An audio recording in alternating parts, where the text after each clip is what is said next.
两个大男人把脸凑在一块，玩起奶油砸派机。江启臣和蒋万安颜值高、形象好，现在被网络媒体报道指国民党内抛出2020江蒋配，江启臣搭蒋万安，应该是怀着戒慎恐惧的心情。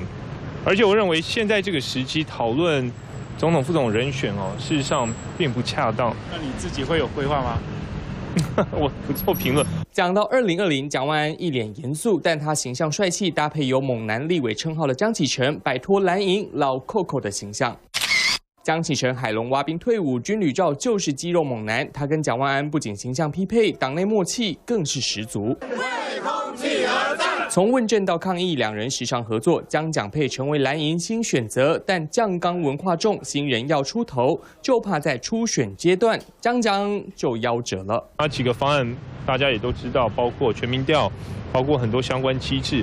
时程上面等等，要服人，全民调是方法之一。但国民党主席吴敦义在9合1提名过程中，对全民调可是各种技术性因应措施，让部分人士点滴在心头。也是在鼓励中生代，大家能够多参与这一次的总统初选，而不是只是几个人的游戏赛局啦。5、6月当然会太晚，民意的需求或许会希望我们及早定出候选人。江蒋配新组合显示蓝营内部掀起世代交替浪潮，但大佬们多年磨一剑，要放手哪这么容易？3立新闻黄大丰、谢梦哲台北报道。